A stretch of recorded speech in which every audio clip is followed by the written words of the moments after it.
Hiya, I'm Leah and I'm back from my break, and I have two books here with me. Only two, because like I said, I was on a break. Of course I did read, but maybe a little less because I was away and stuff, and we have one big chunker, so that's another reason why it's two books in such a long time, but let's get started. The first one is All the Lovers in the Night by Mieko Kawakami. I hope I said that correctly. I have mixed feelings about this book here. So let's start first about what it is. So we're following Fuyuko, I think. I'm not sure if that's correctly pronounced, Irie, who is the protagonist. And she has this very strong, very hard social anxiety. So she really tries to avoid any human contact. She is afraid, I would even dare to say. And it's very like something that I didn't know it could exist in that higher level, so to speak. She's in her 30s when we follow her, and she works as a proofreader. And again, once she got the opportunity to work from home, she immediately took it, so she doesn't even have to meet her colleagues at work, and she posts her notes to the office, and kind of interesting, just like really trying and wanting to be completely alone.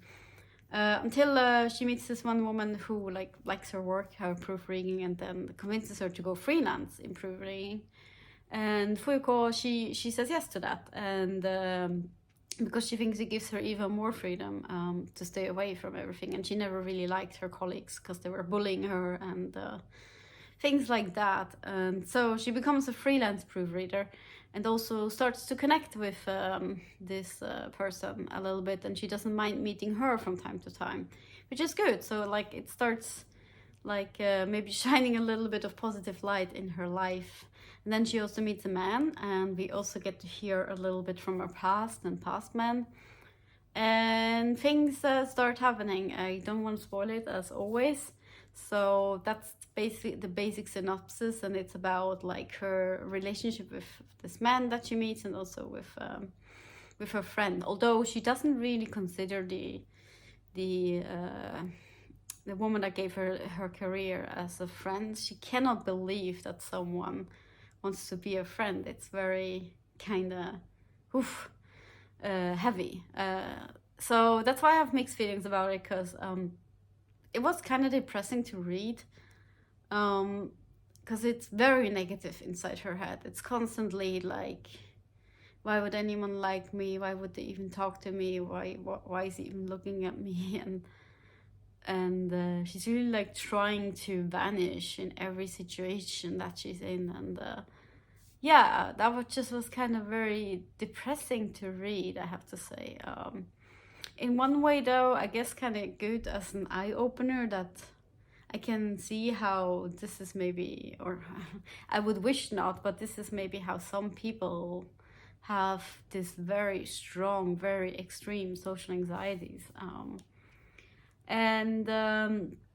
can't really talk about how it ends because that would be spoiling, so I can't say much about that. But so it was still like interesting, especially because like I'm a very positive person myself. So reading like from this extreme point of view was very interesting to me. However, also, like I said, kind of depressing.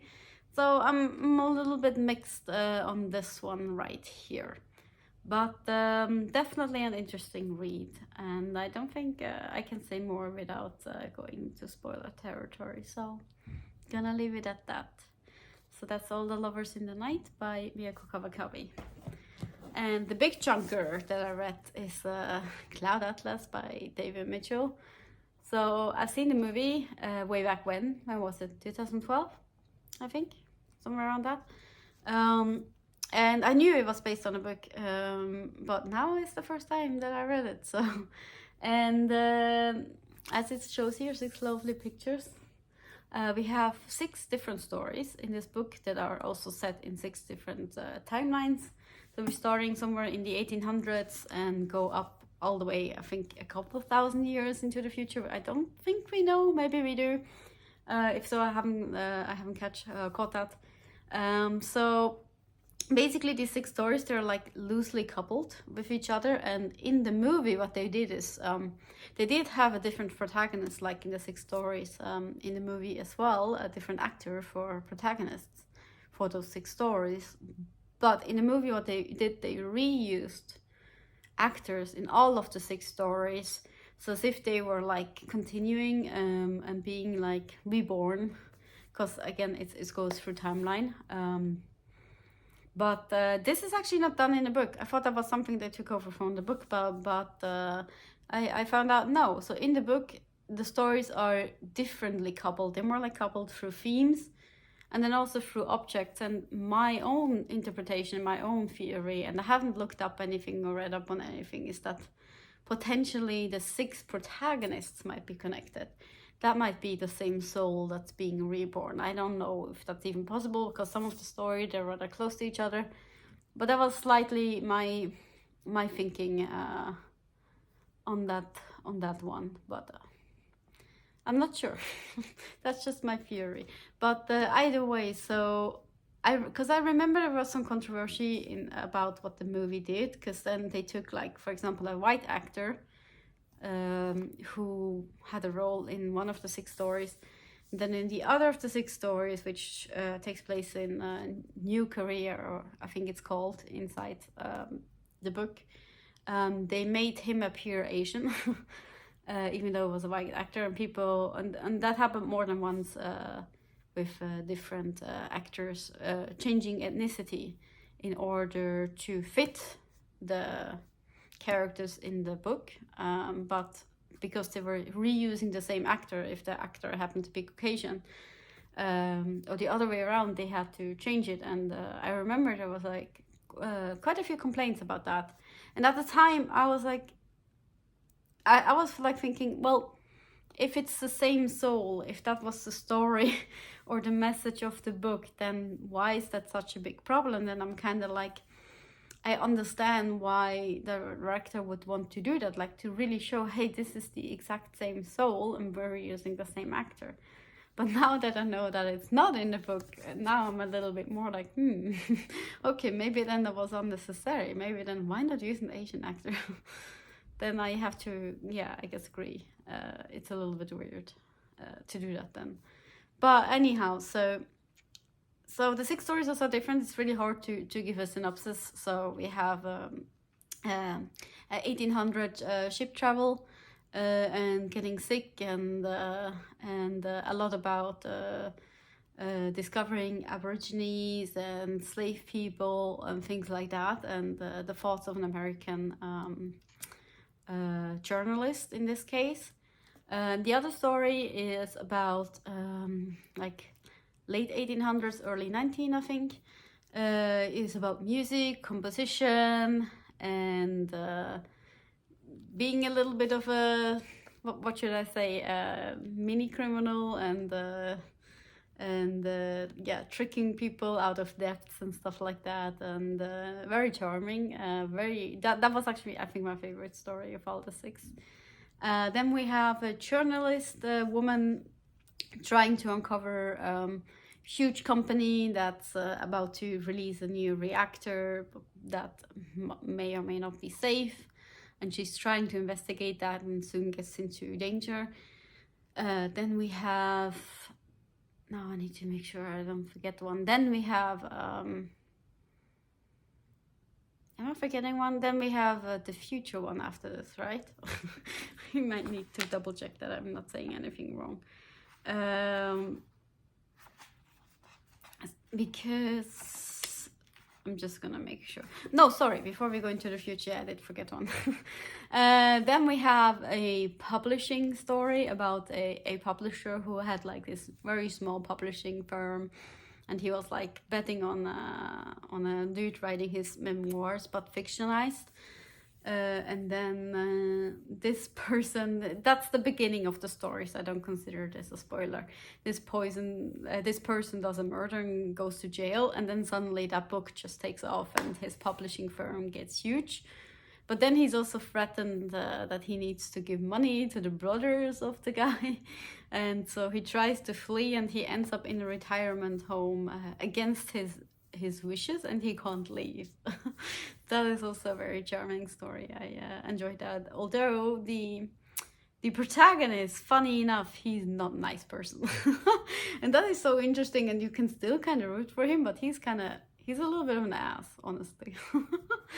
And then we go to the future, the first future story, which is about basically androids. They're called fabricants in this book, that are being, well, slaved, I guess you could say. So they do the labors and things like that. And if you see a cut, I had to do it because I said a spoiler.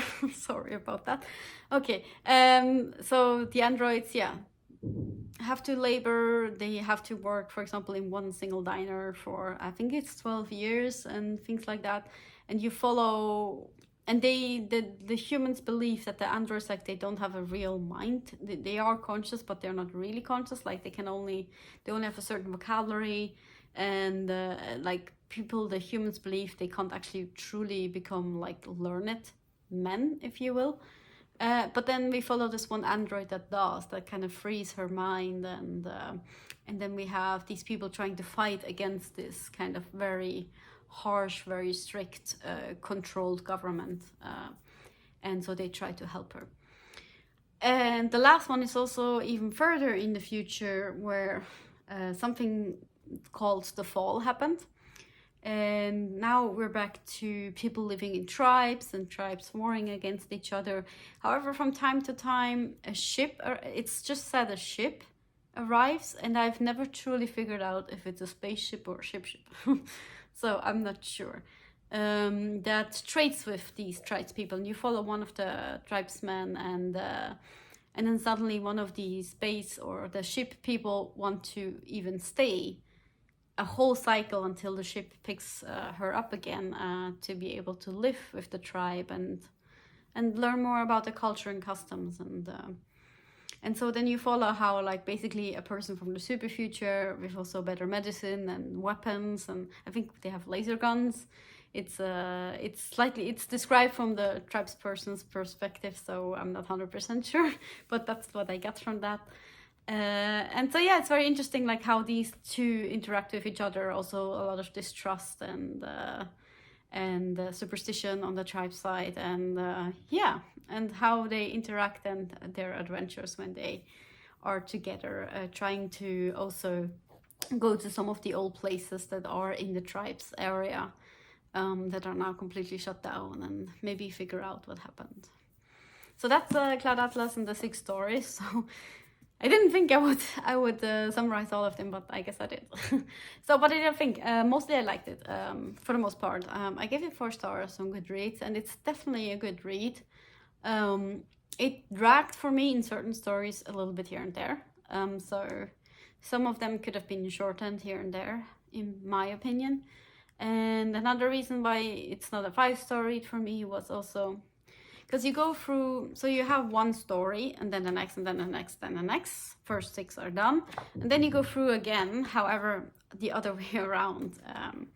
So it's like going backwards then. And the last one was the one that for me personally was the least interesting, so it was kind of weird to end on it as the very last one, because to me it was like, okay, can this be done now?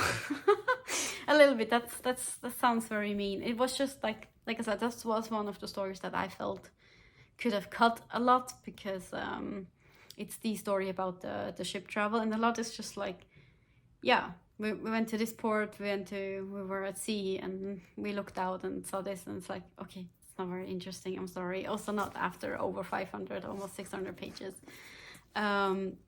So that was not a reason. However, having said that, the very ending in this very last story that I just slightly complained about, it has a very nice message, very nice ending, and also tying once again all the 6 stories like through themes together, and so that was very nicely done. So I digress, I guess, in a way. So I was a little bit but then I saw why, I guess you could say. So that's it. That's the 2 books that I read.